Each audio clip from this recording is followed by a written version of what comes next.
But it's even worse if you were light complected. I mean, Oh yeah. it would just be multiplied. Well, at the time, it was worse if you were darker skinned. Well, I guess on either end of the spectrum. It depends, right? I was a darker I can skinned relate to child. that. And didn't you hear me? The nun said we ain't had no darkies here. It's Right. cold. Yeah. So, you know what I'm saying? It was rough. You know, and I didn't even we were the only black kids in the neighborhood. I wasn't around any other black kids till I went to church on Sunday.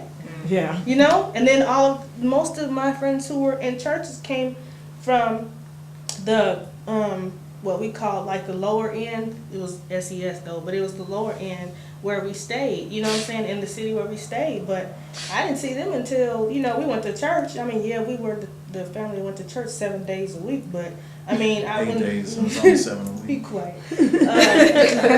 But for the most part, I was always around white kids and white people. My neighbors were white. Everybody I seen was white. The grocery store was white. Everything was white. So then when I would come back to church and, you know, I would hear the same thing. You think you this, you think I was in the magnet course and this and that and the other. You know what I'm saying? So it was hard. And I was the darker girl. Yeah, I think it's either You know? way. My daughter's, one of my daughters is fairly dark complected, and the other one is like really very light complected. And I see it with just my daughters and how Yes. people treat Oh, my yes. daughters. Oh yeah. That is And so that, you know, true. my light complected daughter, oh, she's so beautiful, Yeah. she's so pretty. And I blah, say, blah, blah. what you didn't expect Yeah, her well, to be. you know, and my own, you know, so it's just this difference that people even make, and not just white people. I mean, it's Right. black Oh, people yeah. that Oh, make yeah. this difference. This Oh, yeah. huge difference between how they treat Yes. this daughter as opposed. It's like, oh, geez, it's Yeah. just, yeah. Folks from the community thought that my brothers and I had different fathers. Because all my brothers are dark complected like him. I'm the one that came out the lightest. I'm even lighter than my mom, depending on the seasons of the year. And there's been times when even my own black friends, one of them came up to me, he was from Jamaica, not used to this winter weather up here. He ran up to me one day in school and said, Melinda, how are you feeling? You look like you're sick. I was like, I do? Why do I look like I'm sick? Because he said, because you're so pale. And I was just like, Yeah. I had to laugh because I said he didn't know any better. Right. You know, he's from Jamaica. He's dark complected. His color variations don't change like mine do. Yeah. You know, from summer to winter, there's a pretty Oh, yeah. distinctive difference. Oh, yeah. So I thought that was pretty funny. But outside of that, when you look at like your family structures, I have some aunts in Chicago when we were talking about language. Always trying to correct my language. When they just didn't understand that, you know, I've been through this already and I'm at a comfortable state in life. When I'm home and I'm around my family, I'm going to talk like I don't have any education. Tell them what I tell them. I'm off of school for the summer. Right, right. And does I do mean, they that say, sometimes. no, it's not is, it's are. You know, I said, and I had to just tell them one day, and they just couldn't understand. But I'm like, my experiences of growing up around white people have been for a bigger area of my life than what their experiences have. So it's like it's confusing to them to begin to understand where I'm coming from.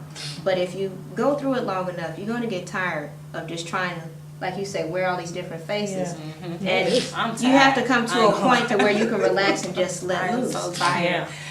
I am really tired. Honestly, I am really tired because it seemed like I've been playing that game since I was a little girl. Yes. And so now in graduate school, I'm able to be more direct. I tell people how I feel. I'm not finna carry that home and, you know, I'm just, hey, this is this and that. Hey, I'm who I am. I'm being more direct with people now. I'm just starting to be more direct. And then, you know, if they say they like it or they appreciate it, I thank you. But I'm not finna go home and sit and cry about that and then say I shoulda, woulda, coulda said this. I'm finna address it and that's it, and I'm finna do what I do. And so I'm finding myself to be happy now. Be more happy. Yeah. You know what I'm saying? I'm starting to be more happy. Real. Right. Keep it real. I'm Yeah. not trying to like, Yeah. so I ain't trying to play games no more because I've been playing games since I've been in kindergarten, you know? So it's, I'm still I'm working. tired. Yeah, I'm Yeah. still working that part as far as I'm being. tired. Yeah, Yolanda, you're kind of on to my next question, which is Oh, we got such a. segue into what do you think you can do, if anything, to help end or make some headway into ending discrimination and prejudice? You know, I don't know that we're going to be able to do it in our lifetimes, but I think on a daily basis there's some things that are in our awareness that we might be able to do. I think where it first needs to start is for me to change my attitude. You know, and that's what I've learned about, that's what I've been learning in grad school. And with our last class is my attitude has to change, you know what I'm saying? Nothing can change first unless I change my attitude first. Because the way I look at things and the way I vision things and the way I internalize things will make the difference on how other people will be affected. And I know if my attitude changes about how I look at white people, how I look at black people, how I look at myself, how I internalize it, then I will reflect that change. And either you will pick up on it or you'll just be yourself. You understand what I'm saying? It's just like it's just like in order for Quinette and I to have a conversation, if I don't address what I need to address before I come to her, then she'll really never be able to truly hear me. Because I'm just talking, I'm just going, I'm just moving. I'm not really saying anything of substance because I haven't made amends with where I need to stand at. And if I'm amends, I'm at peace where I think and what I believe. Then when I come to her, I can probably articulate it a little bit better so where she can hear me. You understand what I'm saying? And if my attitude and the way I do things and the way I speak and the way I go about my business, if people see that, then they're able to see the change in you. If you're always walking around and you always, like today I was in class and I was sick, I wasn't feeling too good. It was actually the low part of the day when the medicine kicked in and people noticed it. They noticed the change in me. That normal, are we ready to talk your ear off? Ari, you understand what I'm saying? I'm speaking to everybody. I wasn't like that. My attitude, my actions reflected that. And so people caught on to that and they said, hey, what's going on? They made adjustments. Because where they most of the time may not even say anything or they may wait for me to come say something, they came over to me and said, hey, what's going on? You sick? So what I'm saying is when you change your attitude and the way you address certain things and the way you perceive certain things and the way you internalize certain things, then people see that change in you, they'll do something about it. If you're ignorant, you're gonna reflect ignorance, and people are gonna be ignorant around you. Yeah, and I think just more things like this. I mean, I think that is just, I don't know, I think education. I just feel really strongly, that education is really important. And I don't mean that superficial. I've gone through some cultural diversity workshops and, you're the token black person there because they don't have any black people for the workshop and you get to be the person like you said. I'm speaking for everybody. Yes. I mean, we got different experiences and so I think a real class where you actually get stuff, the heavy stuff out on the table where you talk about how you came up with these ideas, how did you learn these things, and then actually talk about some ways to get rid of them. I mean, I learned a lot in this class in terms of just putting myself out there because I've been taught. Yes. Being taught you act a certain way in front of white people. You don't tell them all your business. You don't put all your don't put all your business out there. That's right. That's part of what keeps us separated. And I think this kind of class in a non-threatening way and you'll remember I was crying that first class because I did not want to go through another diversity anything where you just, it's just a mess. And this was just so much better in terms of people were able to talk real issues in a structured, meaningful way. And I think that's key.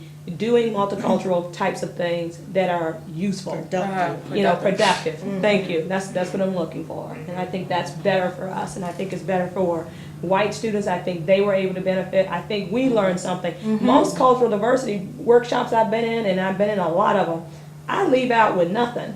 Right, exactly. And I think this is the first time I've left out feeling like, oh, there's another side to this story, and there's more to this. And it's so much bigger than you as a black person, and your oppression. It's just, society is just so much bigger than you. It's about Asian families. It's about, all these other folks that you never think about because you're focused on dealing with white society.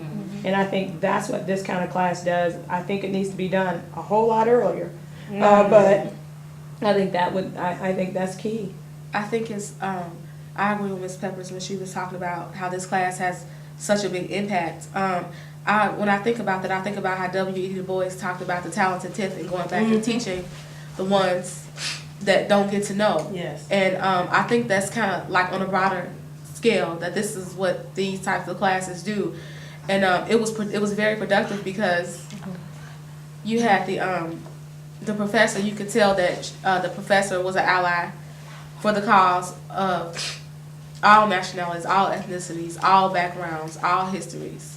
And I think if you have people that care, then it makes it safer to do it. And I think that this type of environment is an environment which learning can occur. But I Yeah. think that it has to Yeah. start somewhere, and it's not happening out in the places that we'd expect it to. It's not happening in the school systems. So No. we have to take what we learn here, like W.E. Du Bois said, and we have to apply it to the people who don't get to learn. And sometimes that means we're going to have to be the teacher. And it kind of is unfair because it makes us, we are the representative of all the black people.